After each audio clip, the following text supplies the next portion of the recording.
শুধুমাত্র ক্যামেরা নিয়ে সঠিক বিস্তারিত দেওয়া হলো। ক্যামেরা সিস্টেম বিস্তারিত। ১. ডিট্যাচেবল বড় লেন্স, প্রফেশনাল লেন্স।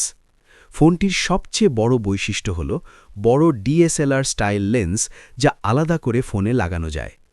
এই লেন্স ব্যবহার করলে অনেক বেশি অপটিক্যাল জুম পাওয়া যায়, দূরের বিষয় খুব পরিষ্কারভাবে তোলা যায়, ডিএসএলআর ক্যামেরার মতো ডেপথ ও ব্যাকগ্রাউন্ড ব্লার পাওয়া যায়।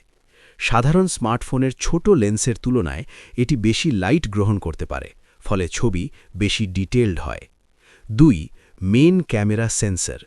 ফোনের ভেতরে একটি হাই রেজলিউশন সেন্সর ব্যবহার করা হয়েছে। সেন্সর বড় হওয়ায় লো লাইট ফটোগ্রাফি ভালো হয়, ছবিতে কম নয়েজ থাকে, কালার বেশি ন্যাচারাল হয়। ৩. AI camera processing. এই ফোনে উন্নত এআই ইমেজ প্রসেসিং থাকতে পারে।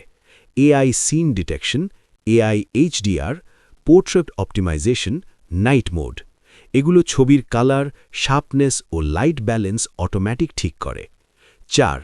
Zoom photography.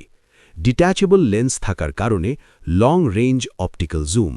দূরের সাবজেক্ট যেমন বন্যপ্রাণী, স্পোর্টস, দূরের বিল্ডিং, এগুলো খুব পরিষ্কারভাবে ক্যাপচার করা যায়।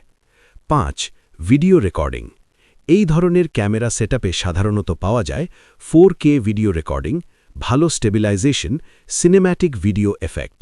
সংক্ষেপে, এই টেকনো ফোনের ক্যামেরা মূলত mobile plus DSLR style photography একসাথে দেওয়ার জন্য ডিজাইন করা হয়েছে। বড় লেন্স লাগালে এটি সাধারণ ফোনের চেয়ে অনেক বেশি প্রফেশনাল ফটোগ্রাফি ক্ষমতা দিতে পারে।